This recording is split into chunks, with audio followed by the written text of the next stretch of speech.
Lesson 8. Ego as a filter of consciousness, the Buddhist model of identification. The previous lessons described the treatment of depression in 3 dimensions: biological, regulatory, and social. This model is coherent and effective, yet without one additional element it remains incomplete. Understanding this element is not necessary for recovery, but it explains, in a remarkably consistent and vivid way, the structure of the mind in which depression resides. This is, of course, a subjective position. As the author of this guide, I have many years of experience as a Buddhist monk, which has profoundly shaped my understanding of mental illness.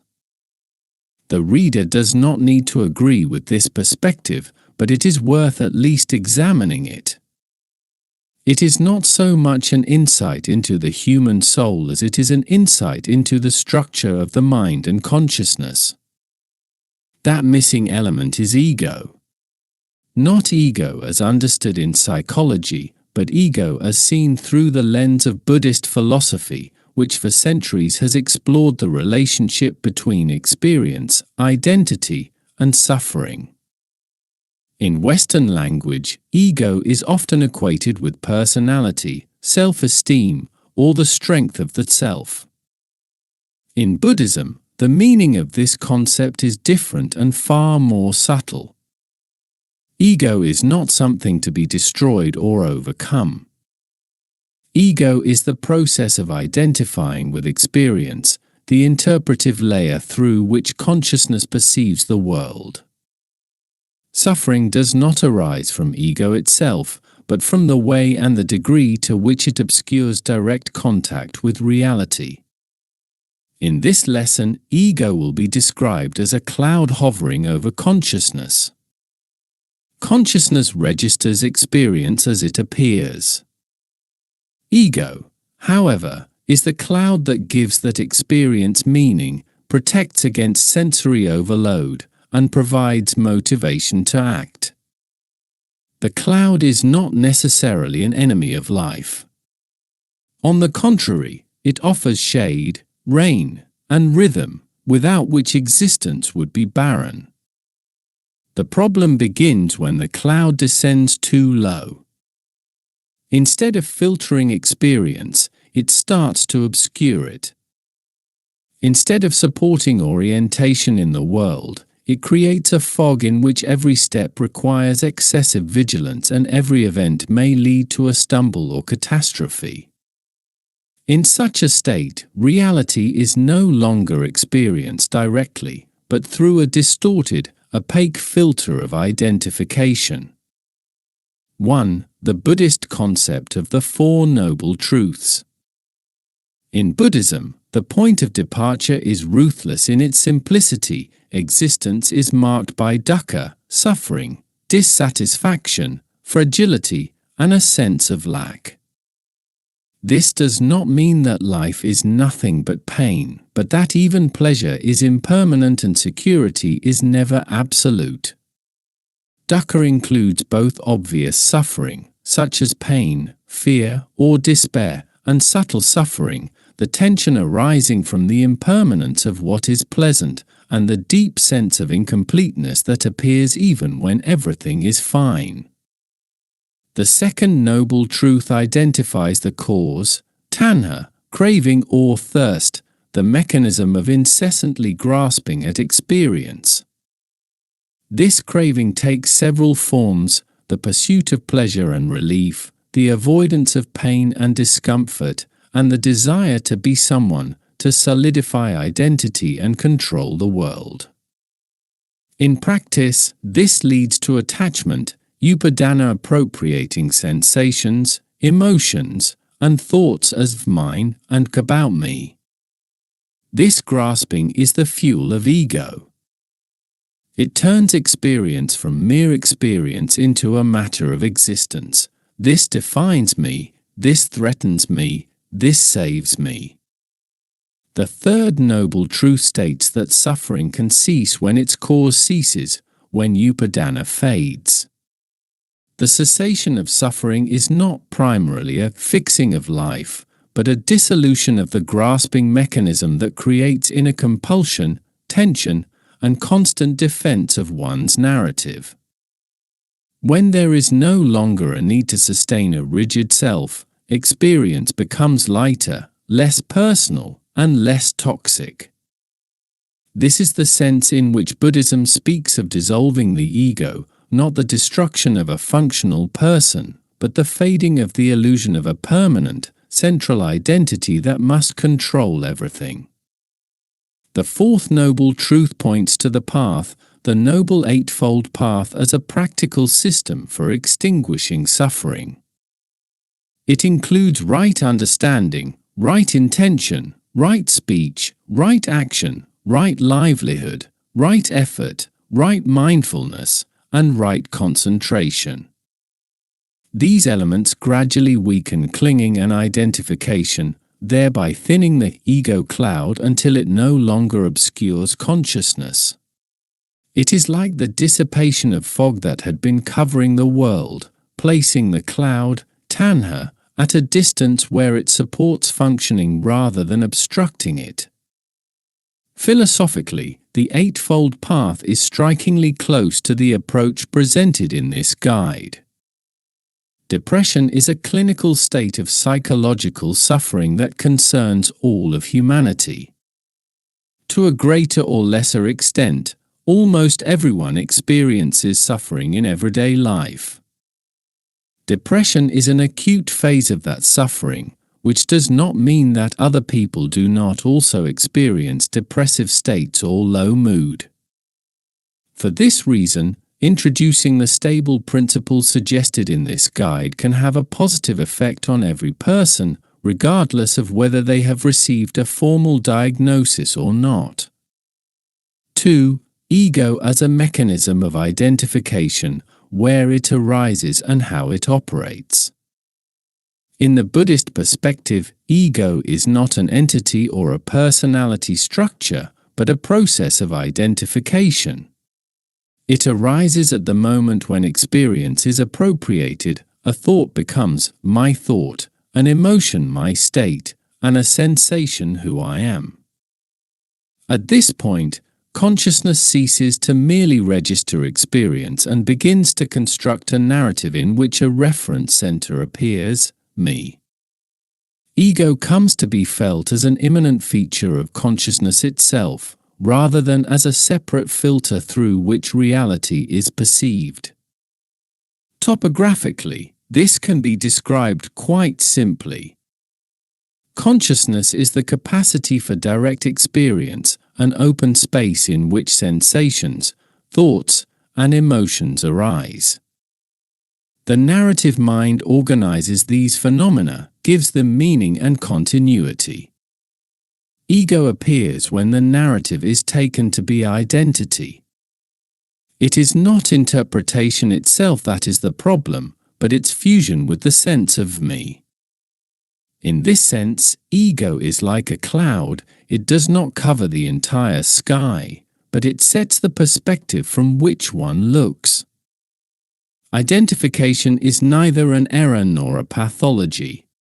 It is a basic mechanism of survival and orientation in the world. Through it arise care, responsibility, planning, and motivation. A cloud at the right height protects from sensory overload, provides shade and the rain of meaning. Without it, experience would be too intense and chaotic.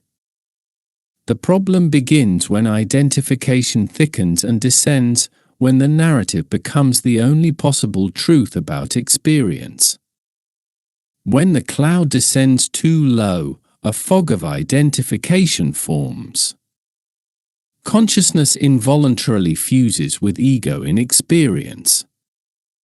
Experience is no longer what is happening, but who I am.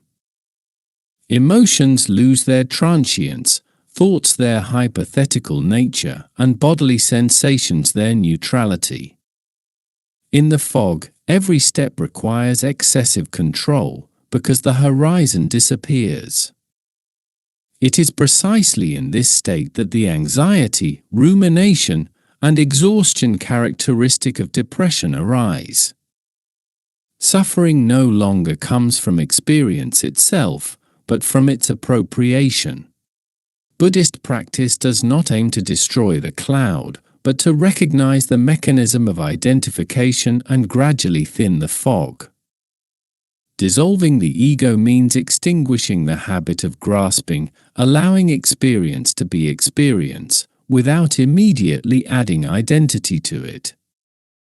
In this sense, eliminating the ego does not mean losing functionality, but regaining space between consciousness and narrative. One of the simplest examples of self-identification is identification with an emotion. Sadness, tension, or fear appears in experience, and the mind immediately formulates a conclusion: I am sad, I am anxious, something is wrong with me. At this moment, the emotion ceases to be a transient phenomenon and becomes a definition of the person.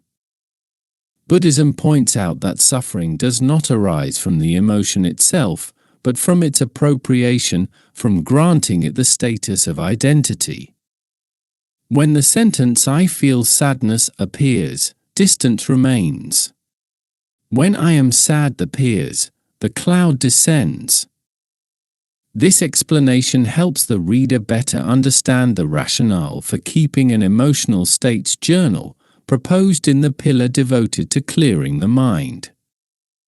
The need to define emotions in writing as an external filter that is not identical with the subject, a subject-object relationship, effectively introduces the habit of separating consciousness from emotion, i.e., the subject, and sadness, the object. "I am sad" describes an immanent state of the I, whereas "I feel sadness" breaks this bond into "I feel," the experiencing subject, and "sadness," an object separate from the subject. Another common example is identification with a thought. A thought arises spontaneously, often as a hypothesis or an automatic reaction, yet it is immediately taken to be a truth about the world or about oneself. "I will definitely fail," "others are better," "I'm always like this." In the Buddhist view, thoughts are mental phenomena that occur in consciousness, not messages that must be believed unconditionally. Suffering arises when a thought is taken as a description of reality rather than as a momentary movement of the mind. During breath meditation, when attention is focused on a part of the body, thoughts that arise involuntarily in the mind are registered, but by not directing attention to them they naturally fade.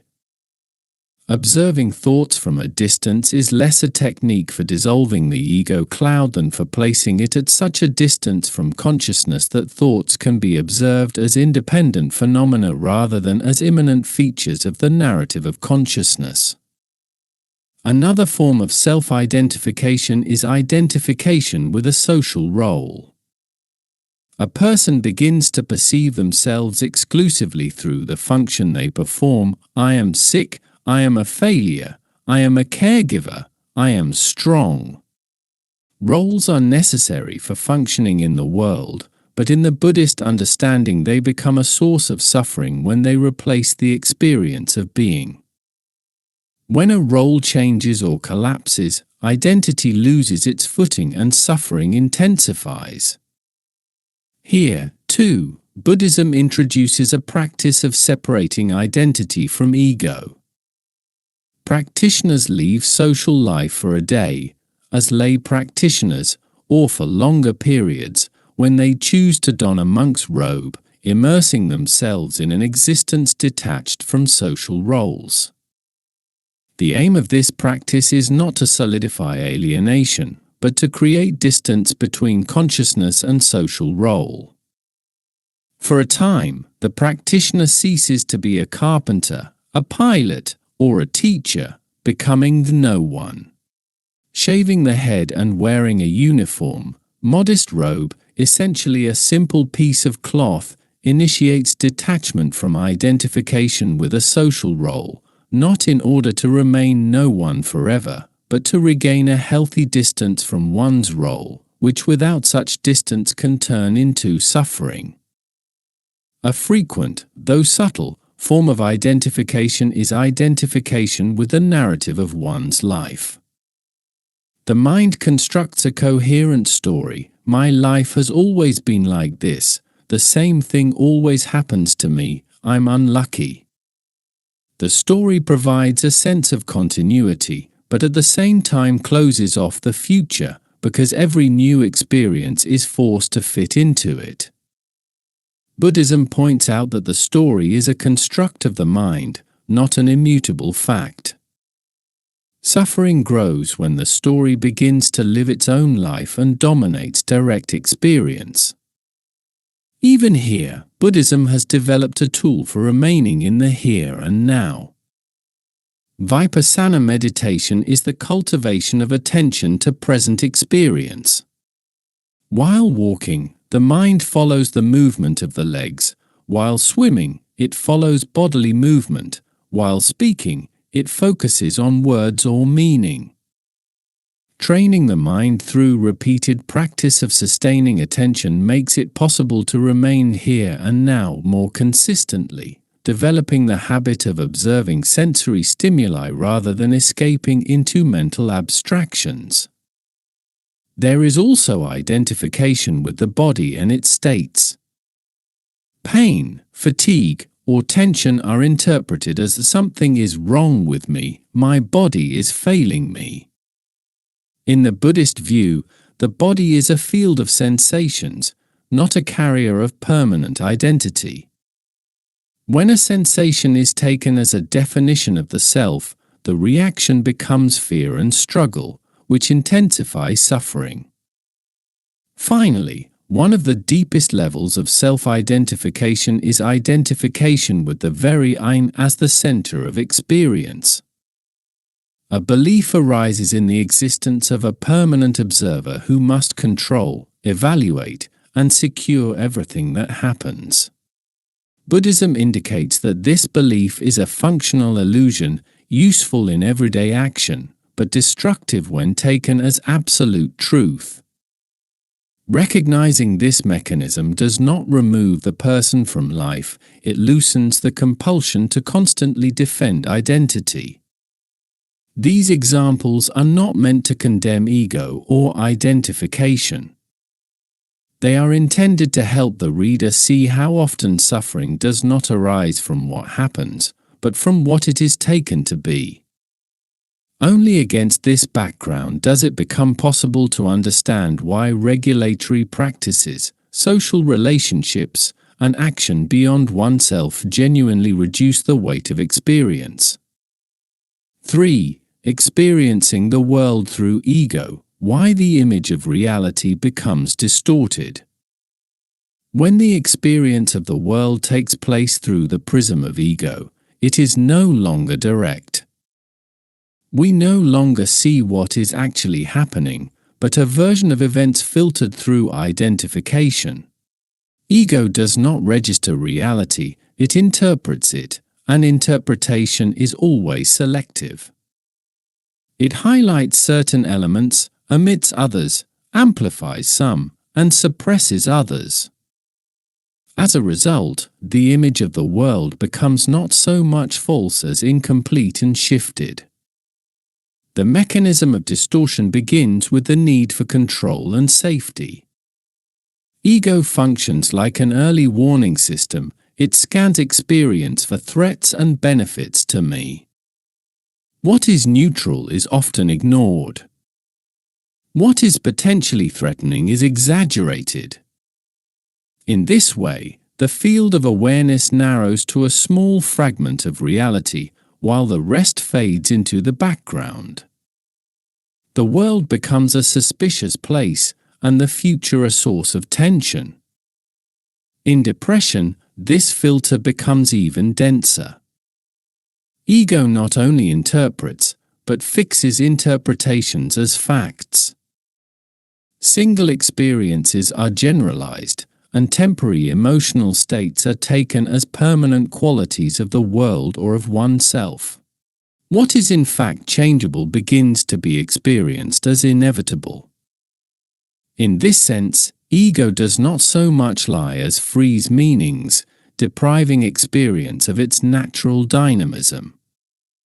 Buddhism describes this process as a cognitive error arising from ignorance, avidya, not a lack of information, but a lack of insight into the nature of experience.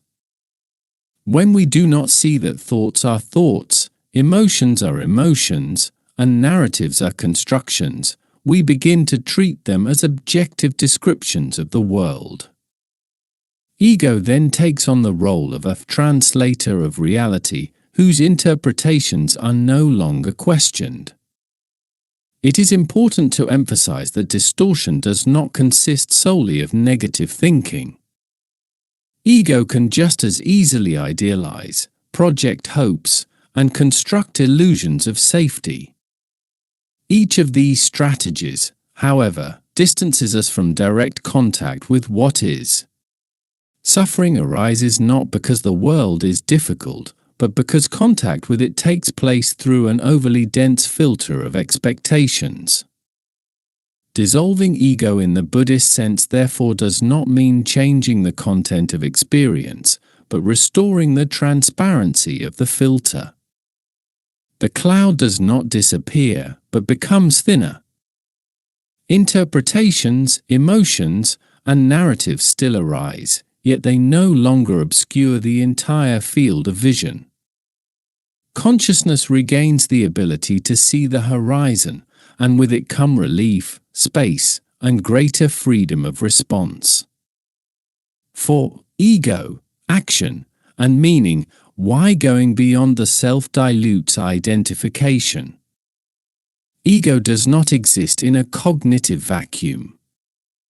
Its strength and density depend directly on where attention is directed and around what action is organized. When the entire psychological life is focused on observing oneself, one's states, thoughts, emotions, and narratives, ego naturally becomes denser. Every experience then becomes about me, every change in mood something that defines me, and every difficulty a threat to my existence. In this sense, ego is fueled not so much by thinking itself as by constant self-reference. Buddhism has long pointed out that one of the most effective ways of weakening ego is not to fight it or analyze it, but to change the vector of attention. When attention ceases to revolve exclusively around the I and begins to move naturally toward the world, action, and relationship, the mechanism of identification loses its fuel. Ego is not destroyed, it simply ceases to be the center of everything. The cloud lifts because it is no longer continually weighted down by the narrative "this is about me." Action, in this understanding, is not an escape from oneself, but a restoration of proper proportion between inner experience and external reality. When a person engages in something that does not serve solely to regulate their own state, in a relationship, responsibility, helping, or a shared task, attention spontaneously moves beyond the boundaries of ego. Experience stops being constantly interpreted in terms of identity and begins to be lived functionally: what is needed now, what can be done, how to be present. From a Buddhist perspective, this is precisely where meaning appears, not as a philosophical concept, but as a byproduct of going beyond oneself. Meaning does not arise from intense thinking about life, but from participating in it without constant reference to one's own self. When action is no longer subordinated to maintaining a narrative about oneself, part of the tension dissolves, and experience becomes simpler and lighter. This explains why depression, as a state of extreme self-focus on one's experiences, so strongly reinforces ego in its most suffocating, fog-like form. At the same time, it explains why therapies based on relationship, responsibility, and action have such a clear therapeutic effect. Not because they merely distract, but because they break the centrality of ego, restoring it to its proper place in the topography of the psyche.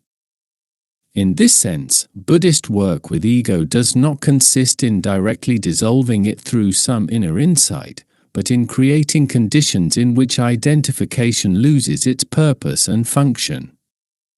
From a Buddhist perspective, therapies aimed at grasping an inner source of depression, such as psychoanalysis, are attempts to catch a cloud.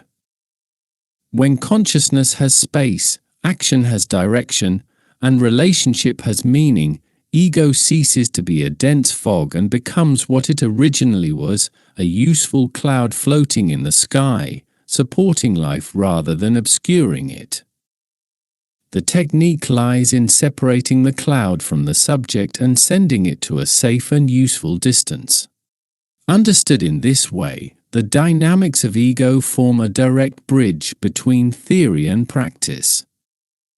They show why the next step is not further analysis of the self, but concrete forms of action and relationship in which the mechanism of identification naturally weakens. It is on this ground that the transition to the practical part becomes possible, without ideology, without mysticism, and without violence toward oneself. 5. Interpretive errors and risks when work with ego deepens suffering. In Buddhism, ego is not treated as an object of analysis or a component of the psyche, but as a dynamic process of appropriating experience. For this reason, errors in working with ego do not consist in a mismanaging personality, but in misunderstanding the mechanism of grasping. When this understanding is imprecise, practice may reinforce suffering instead of extinguishing it. The first and fundamental error is turning insight into a new identity. When the recognition arises that ego is an illusion, the mind very easily grasps this thought as a new point of reference, I, who see the illusion. In Buddhist texts, this is a classic example of subtle attachment to views, dihi-upadana. Grasping does not disappear, it merely changes its object. Instead of attachment to emotions or life stories, attachment to intellect and insight appears. The second error is the mistaken understanding of cessation, nirodha, as a state of indifference or a shutdown of experience. In Buddhism, cessation concerns grasping, not experience itself. Emotions still arise, thoughts still occur, the body still reacts.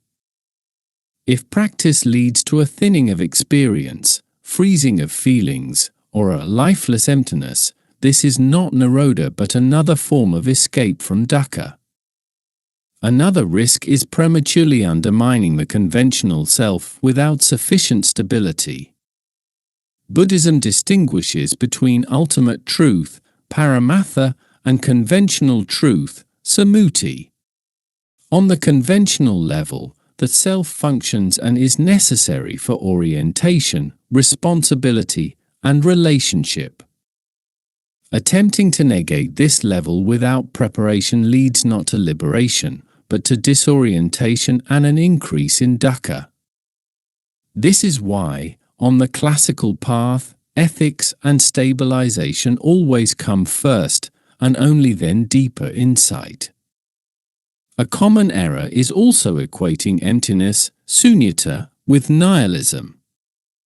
When the recognition of impermanence and the absence of a permanent self is interpreted as a nothing has meaning, a new form of suffering arises. In Buddhism, emptiness does not mean the absence of meaning, but the absence of permanent, independent existence. Meaning does not disappear, it ceases to be absolute and rigid. It is also worth pointing out the risk of attachment to practice itself. Meditation, mindfulness, or contemplation can become objects of grasping, my practice, my progress, my experiences. In Buddhist understanding, this is still upadana. The tool that was meant to loosen identification begins to strengthen it if it is incorporated into the narrative of me. Especially important in the context of depression is separating insight from compassion, karu. On the classical Buddhist path, insight always develops in parallel with kindness and relationship. Practice that leads to withdrawal from relationships or coldness towards suffering, one's own or others, is incomplete. Ego does not dissolve in isolation, it loosens in contact. Finally, it must be stated clearly, Buddhism does not propose fighting ego, because struggle itself is a form of grasping. It proposes recognition, understanding, and the gradual extinguishing of the mechanism of appropriation. When grasping weakens, ego does not vanish abruptly, it loses its centrality and weight. Experience remains, life continues, but without the compulsion to constantly refer everything back to me. Understood in this way, work with ego is neither a psychological correction of personality nor a spiritual escape. It is a practical process of reducing dukkha, suffering, which prepares the ground for action, relationship, and meaning, without the fog of identification, but also without attempting to annihilate what still fulfills its function on the conventional level. Summary. In this lesson, ego has been presented not as a personality trait or a psychological structure, but as a process of identification with experience, which in Buddhist philosophy constitutes the core of human suffering. Ego is not an entity that exists, but a mechanism of grasping, appropriating thoughts, emotions, and sensations as mine and defining me. It is this grasping, not the experiences themselves, that leads to suffering. Based on the Four Noble Truths, I have shown that suffering arises from craving and attachment, tanha and upadana, and that its cessation does not consist in improving life conditions, but in extinguishing the mechanism of identification. Dissolving ego in the Buddhist sense does not mean the loss of functioning or the disappearance of the person, but the loosening of the illusion of a permanent self that must control and secure every experience. Ego was illustrated as a cloud floating above consciousness, necessary and functional as long as it remains at the proper height, destructive when it descends as dense fog. When experience of the world occurs through an overly dense filter of identification, reality becomes distorted and life turns into a field of constant tension and uncertainty. Thinning this cloud restores clarity, space, and the ability to respond without compulsion. The lesson also showed that weakening ego does not occur through struggle or intellectual denial of the self, but through a change in the relationship to experience. Regulation of attention, contemplative practices, social relationships, and action directed beyond oneself naturally reduce the centrality of identification without destroying conventional personal functioning. In this sense, stepping into the world and into relationships is not contrary to Buddhist insight, but its practical completion. Understanding ego in this way closes the theoretical part of the book. It shows why regulation of the mind brings relief, why social relationships have therapeutic value, and why meaning does not arise from introspection, but from participation in life without excessive identification.